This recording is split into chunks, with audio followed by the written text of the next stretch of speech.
महेश जी, आपसे मैं ये जानना चाहूंगी कि सरकार देखिए ये कहती है कि भारत में एलपीजी अमेरिका कनाडा से सस्ती है, लेकिन क्या भारत के आम आदमी की आमदनी भी वहां के बराबर है? जब कमाई कम है तो टैक्स कम करके रसोई का बोझ क्यों नहीं हटाया जाता? देखिए, मैं बिल्कुल, आपका बहुत रिलेवेंट क्वेश्चन है और इस क्वेश्चन का जो है जवाब जो है ये नहीं होना चाहिए कि कोई विकसित देश में क्या उनका इनकम पर कैपिटा इनकम क्या है। सवाल ये है कि आज की डेट में हम पहली जो सरकार थी उसके मुकाबले 2004-5 का आप डाटा उठाइए, 24,000 रुपए के आसपास पर कैपिटा इनकम था। आज भारत के लोगों का इनकम 2,67,000 पर कैपिटा है। अंतर करना पड़ेगा मैडम। अगर उस अंतर को हम नहीं करेंगे तो हम नहीं समझ पाएंगे कि तब जो है पेट्रोल डीजल का रेट जो होता था वो 30 पैसा भी बढ़ा दो तो भी लोगों को चुभता था। इस समय ये चुभन नहीं है, ये इसको महंगाई करार देना इस क्राइसिस में। देखो, देश की जनता जो है ना अच्छी तरह से जानती है कि हमारे देश के प्रधानमंत्री जो है 140-50 करोड़ लोगों के लिए काम करते हैं।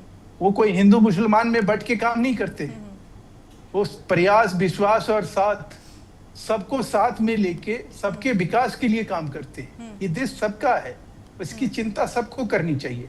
ऐसे अफरा तफरी का माहौल मचा के देश में एक पैनिकी फैला के और महंगाई का नाम लेके एक विकराल स्वरूप, मैं समझता हूं कि आज की डेट में राहुल गांधी ने जो कहा था, आप याद करिए कि जैसे ही 7 मार्च का उनका ये करिए कि आर्थिक सुनामी आने वाली है, देश के लोग जो है बर्बाद होने के लिए तैयार हो जाए।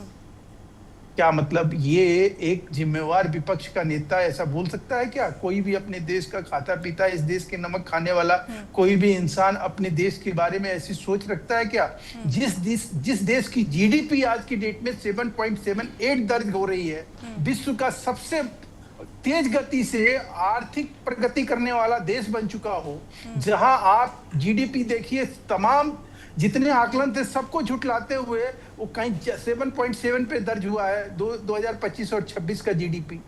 ऐसे में आप उस देश को इतनी मजबूती के साथ खड़े हुए देश के सामने आप कोई अगर ये कहे कि आज के डेट में ये सरकार जो है कोई काम नहीं कर रही है, निकम्मी सरकार है, ये लोगों को कहीं महंगाई के आग में झोंक रही है, कैसे झोंक रही है, कोई बताए हमें। आप मुझे ये बताइए कि जब आप ये कहते हैं, अरब देश, सऊदी अरबिया की मैं बात कर रहा हूँ, वहां भी पेट्रोलियम हमारे से ज्यादा बड़ा है। आप हमारे सार्क कंट्रीज जो है हमारे पास पड़ोस का देख लीजिए, उनकी भी आप कहीं तुलना कर लीजिए। तो हम उन तुलनाओं के बजाय हम अपने आप में देखें कि हम कहाँ पर खड़े हैं। जब हम अपने आप की बात करते हैं तो उसमें हमारे राज्य भी आते हैं। इसलिए हमने कहा कि अगर आप कहीं संवेदनशील हैं, अगर राहुल गांधी अगर ये कहते हैं कि महंगाई जो है वो कहीं जनता परेशान है, तो सबसे पहले उन राज्यों में महंगाई की शक्ल और सूरत। चलिए ठीक है, आपके दर्शकों महेश जी हमारे साथ देखिए शकील जी भी जुड़े हुए। तो शकील जी, जैसा कि महेश जी ने राहुल गांधी का नाम दिया है, राहुल गांधी ने तो महंगाई पर पहले ही चिताया था, ठीक है, ये बात तो है। मैं आपसे ये भी जानना चाहूंगी कि जिस वैकल्पिक व्यवस्था की आज बात करते हैं, वो पहला कदम आप भी उठा सकते थे। जंग ईरान इजराइल की है, लेकिन कीमत तो हिंदुस्तान की जनता ही चुका रही है। आने वाले दिनों में किन किन चीजों की महंगाई के लिए आम जनता को और तैयार रहना चाहिए?